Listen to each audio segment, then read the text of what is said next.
Muy buenas tardes, bienvenidos de nuevo a Negocios Televisión, bienvenidos a las noticias del día, pendientes de la última hora, de la actualidad, también por supuesto de lo más destacado de un lunes en el que el protagonista ha vuelto a ser el presidente electo de Estados Unidos, un Donald Trump que ha prometido purgar el ejército de los llamados generales despiertos. Ahora que es presidente electo, la pregunta en los pasillos del Pentágono es si iría mucho más allá. Se espera que Trump tenga una visión mucho más oscura de sus líderes militares en su segundo mandato, después de enfrentar la resistencia del Pentágono por todo, por ejemplo, de su escepticismo hacia la OTAN hasta su disposición a desplegar tropas para sofocar las protestas en las calles de Estados Unidos. Los generales y secretarios de defensa de Trump se cuentan entre sus críticos más acérrimos. Algunos le tachan de fascista y le declaran no apto para el cargo. Enfadado, Trump ha insinuado que su exjefe del Estado Mayor Conjunto, Mark Milley, podría ser ejecutado por traición. Funcionarios de Estados Unidos actuales y anteriores dicen que Trump priorizará la lealtad en su segundo mandato y erradicará a los oficiales militares y funcionarios públicos de carrera que perciba como desleales. Además, un sentimiento colectivo de pavor se apodera del Departamento de Justicia, que provocó la ira de Trump como ninguna otra parte del gobierno federal durante su campaña. Algunos abogados de carrera del Departamento de Justicia ya consideran la opción de retirarse en lugar de quedarse para averiguar si las amenazas de Trump y sus aliados son reales o puras provocadas de campaña. Esas amenazas van desde despidos masivos de abogados del Estado profundo hasta la expulsión del fiscal especial Jack Smith del país. Decían fuentes que todos con los que han hablado, en su mayoría abogados, están perdiendo la cabeza. Además, hablan de que a varios de ellos están en concreto pidiendo o dilucidando si pueden evitar o no las demandas, las advertencias por parte del presidente electo de Estados Unidos. Hay alarma generalizada en el Departamento de Justicia de Estados Unidos. Precisamente en los próximos días se espera que Trump anuncie que Stephen Miller, su principal asesor de inmigración, se va a desempeñar como subdirector de Gabinete de Políticas de la Casa Blanca. Es lo que apunta la CNN, según dos fuentes familiarizadas con los planes. Se espera que Miller, quien se desempeñó como asesor principal de Trump durante su primer gobierno, ya ha sido un destacado defensor de una política de inmigración más restrictiva, asuma un papel más amplio en el segundo mandato del presidente electo. Miller es también uno de los principales artífices de los planes de Trump para la deportación masiva de inmigrantes indocumentados. Ha dicho que un segundo gobierno de Trump buscaría multiplicar por 10 el número de deportaciones hasta llegar a más de 1 millón por año. El presidente electo Trump comenzará a tomar decisiones sobre quiénes ocuparán puestos en su segundo gobierno muy pronto. Esas decisiones se anunciarán cuando se tomen, es lo que apuntaba la CNN, la portavoz de Trump, Karoline Leavitt. Precisamente el candidato del presidente electo Donald Trump para ser el zar de la frontera está listo para ejecutar la agenda de inmigración de su jefe, pase lo que pase. Decía, tengo que volver y ayudar, porque cada mañana que me levanto, cada mañana estoy enojado por lo que está haciendo la administración de Joe Biden y lo que ha hecho la frontera más segura de su vida. Dice que va a volver y que va a hacer lo que pueda para arreglar, lo que apuntaba el zar de la frontera entrante de la administración Trump, Thomas Homan, en Fox and Friends este lunes por la mañana, apenas unas horas después de que Trump anunciara su selección en la plataforma Truth Social el domingo por la noche. Pendientes de Trump, miramos también a Biden, al actual presidente de Estados Unidos, que va a discutir las principales prioridades de política interna y exterior con Donald Trump cuando ambos se reúnan este miércoles. Le instará a no abandonar a Ucrania. Será un tema importante, según señalaba el asesor de Seguridad Nacional, Jake Sullivan. Como saben, Trump va a asumir el cargo el próximo 20 de enero y Biden le ha invitado a acudir a la oficina Oval este miércoles, según informaba la Casa Blanca. El propio Sullivan ha dicho que el principal mensaje de Biden será su compromiso de garantizar una transferencia pacífica del poder y también hablará con Trump sobre lo que está sucediendo en Europa, Asia y Oriente Medio. Hablamos también del propio Trump, que habló por teléfono este jueves, supuestamente, con el presidente ruso Vladimir Putin, un contacto del que informaba Washington Post y en el que el diario americano señalaba que el republicano discutió la guerra en Ucrania. Trump le habría aconsejado a Putin no intensificar la guerra en Ucrania. Le recordó la considerable presencia militar de Washington en Europa. El propio Trump decía que encontraría una solución para poner fin a la guerra en apenas un día, pero no explicó cómo lo haría. También había hablado con el presidente ucraniano Volodymyr Zelensky este miércoles. El viernes, el Kremlin dijo que Putin estaba dispuesto a discutir sobre Ucrania con Trump, pero eso no significaba que estuviera dispuesto a alterar las demandas de Moscú. Precisamente Rusia ha negado esta llamada entre Putin y Trump. El Kremlin negaba este lunes los informes sobre una conversación telefónica entre el presidente ruso y el presidente electo de Estados Unidos después de las elecciones. El secretario de prensa, Dmitry Peskov, calificó las informaciones de medios como The Washington Post y Reuters como un claro ejemplo de que la calidad de la información no tiene por qué ser siempre fiable. Decía además que no hubo ninguna conversación, que esto es completamente falso. Decía que es pura ficción. Según RIA, la última llamada telefónica conocida entre Putin y Trump se produjo en julio de 2020, es decir, antes de que terminara el primer mandato presidencial de Donald Trump. El Kremlin señalaba este lunes que observa nerviosismo en Europa tras la victoria de Donald Trump en las elecciones presidenciales de Estados Unidos por su posible influencia en la postura de Occidente frente al conflicto en Ucrania. Decía Peskov, vemos claro nerviosismo y todo tipo de temores entre los europeos en relación con la elección del señor Trump como presidente de los Estados Unidos, lo que apuntaba Peskov en su rueda de prensa telefónica diaria. Subrayaba que es prematuro hablar de un cambio de postura de Europa ante el conflicto en Ucrania, contestando sobre declaraciones del canciller alemán Olaf Scholz acerca de sus planes de dialogar con el presidente ruso Vladimir Putin. Ucrania, por su parte, ha desmentido los informes de que Kiev fue informada con antelación de una llamada telefónica entre Donald Trump y Vladimir Putin. Kiev rechaza las informaciones del Washington Post, señalando que eran falsas. El diario americano ha informado de una llamada entre el recién elegido próximo presidente de Estados Unidos y el jefe del Kremlin. Añadía que Kiev fue informada de la llamada y no se opuso a que se llevara a cabo esta conversación. Kiev ha desmentido todo esto, según Reuters, citando al portavoz del Ministerio de Asuntos Exteriores.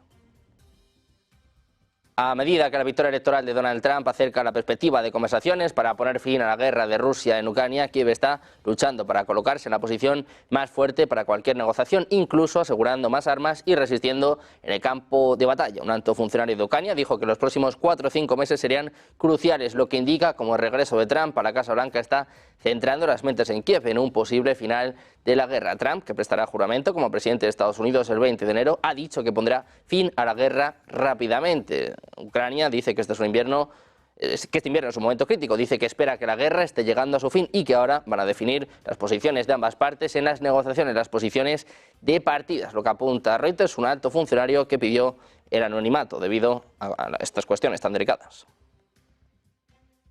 Mirando también a Rusia y a su relación con Donald Trump, el foco está puesto sobre todo en Europa. Se habla de nerviosismo, mientras que en Reino Unido, el ministro de Defensa británico John Healey ha descartado este lunes que el presidente electo de Estados Unidos, Donald Trump, vaya a sacar al país de la OTAN. Admite que existe la necesidad de que los países miembros de la organización aumenten los fondos destinados a la misma, tal y como viene exigiendo el magnate neoyorquino. Healey ha defendido así que Trump está comprometido con la OTAN a pesar de los rumores y ha afirmado que desde Washington reconocen la importancia de la alianza y de evitar más conflictos en Europa. Decía, sí, creo que las naciones europeas que forman parte de la OTAN tienen que hacer más por la alianza. Se verá esto antes de señalar que Trump tiene razón a la hora de exigir a estos países que hagan más para financiar a la OTAN. Es lo que apuntaba en declaraciones a la cadena Sky News.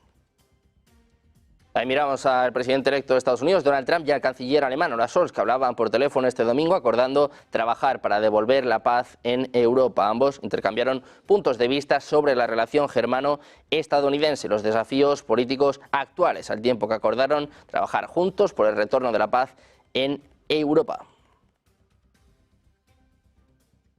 De Alemania pasamos a Francia, y es que el primer ministro británico, Keir Starmer, y el presidente francés, Emmanuel Macron, han prometido su apoyo inquebrantable a Ucrania después de reunirse en París días después de que se eligiera una segunda administración de Trump en Estados Unidos. Starmer y Macron reafirmaron su compromiso de coordinarse estrechamente, subrayando su determinación de apoyar a Ucrania sin vacilaciones y durante el tiempo que sea necesario para frustrar la guerra de agresión de Rusia, según indicaba el Elíseo. Macron subrayó la necesidad de afirmar los intereses y responsabilidades específicas de los europeos en materia de seguridad y defensa. Downing Street dijo que los líderes comenzaron discutiendo la situación en Ucrania, incluyendo la mejor manera de poner a Ucrania en la posición más fuerte posible de cara al invierno.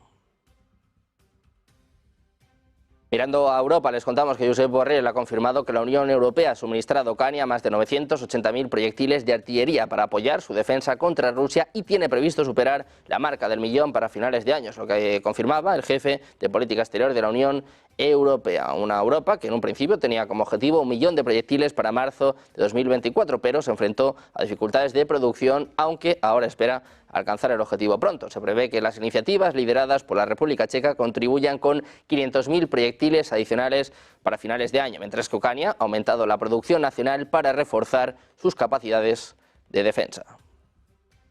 También les contamos un ataque masivo por parte de Ucrania, el mayor ataque con drones contra Moscú desde el inicio de la guerra en 2022, obligando a desviar vuelos de 3 de los principales aeropuertos de la ciudad e hiriendo al menos a 5 personas. Las defensas aéreas rusas destruyeron otros 50 drones sobre otras regiones del oeste de Rusia este domingo, según informaba el Ministerio de Defensa.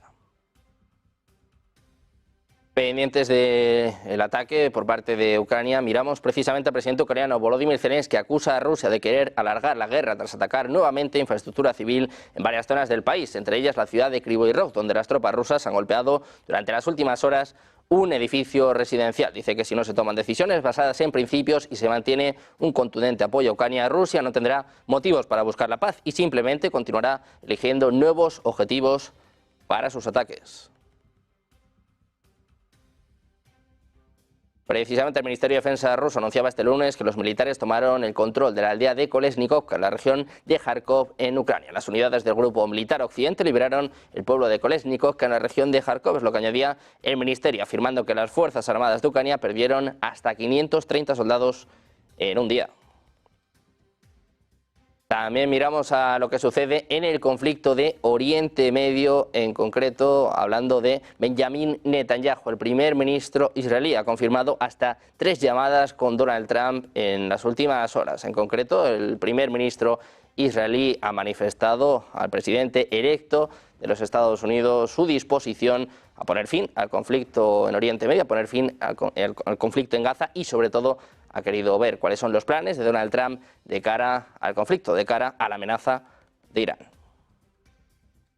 Hablamos también de Holanda. El Consejo de Ministros holandés anunciaba este lunes que el país implementará controles fronterizos móviles a partir del 9 de diciembre, con el objetivo de gestionar y reducir las entradas de migrantes al país. La medida se ajusta a los planes previos de la ministra de Asilo, Marjolaine Faber, quien encargó a la Real Maréchaux que preparara estos controles reforzados. Los controles priorizarán la interrupción mínima de la actividad económica y los desplazamientos diarios, según afirmaba Faber. Además, se realizarán controles selectivos en los aeropuertos, centrándose en vuelos específicos con mayores peligros de migración irregular o delincuencia transfronteriza. En el interior de la Unión Europea existe libre circulación de personas y mercancías. Las fronteras interiores solo se deben controlar en situaciones especiales. En el caso de los Países Bajos, los controles se realizarán durante los próximos 6 meses.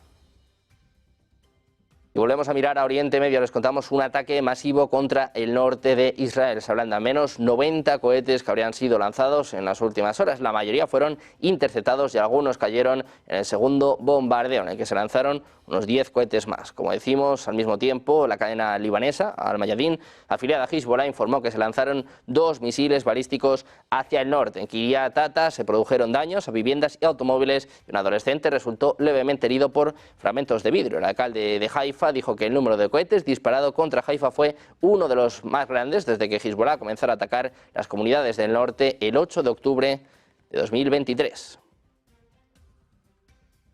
También miramos a la actualidad en torno a los BRICS con nuevos acuerdos, en este caso entre Irán y Rusia. Apenas unas semanas después de la cumbre que tuvo lugar en Kazán, siguen las alianzas y en este caso siguen los acuerdos entre 2 de los países más importantes del bloque. Les contamos que se ha conocido que en las últimas horas tanto Irán como Rusia han alcanzado un nuevo acuerdo en el pago en monedas locales. En concreto, les contamos que uno de los grandes ministros, uno de los altos cargos de Irán, están anunciando precisamente este acuerdo entre ambos países después de la cumbre de los BRICS de 2024. En concreto, Irán y Rusia han conectado sus sistemas bancarios para impulsar su comercio y transacciones financieras en un paso para hacer frente a las sanciones económicas de Estados Unidos Los países europeos dicen que el proyecto que inauguran hoy nació con el objetivo de integrar las redes de pago y facilitar las transacciones financieras entre ciudadanos de ambos países. Es lo que apuntaba en una ceremonia en Teherán el gobernador del Banco Central iraní, según informaba el diario Tehran Times. En esta primera fase, ciudadanos iraníes podrán usar tarjetas bancarias de su país en cajeros automáticos en Rusia, mientras que en la segunda fase los rusos podrán hacer lo mismo en Irán. Una tercera fase prevé el pago en establecimientos con las tarjetas de ambos países. La fuente afirmaba que la semana pasada se reunió en San Petersburgo con altos cargos rusos y firmaron un acuerdo para realizar su comercio bilateral en sus monedas nacionales y no en divisas como el dólar. Pendientes de la actualidad de la última hora, llega el momento del análisis de los expertos, mirando a la llamada entre Donald Trump y Vladimir Putin, también todo lo que concierne al conflicto en Ucrania, mirando también, por supuesto, al impacto de la llegada de Trump en Oriente Medio. Hacemos una pausa de 2 minutos y volvemos con los expertos enseguida en Negocios Televisión.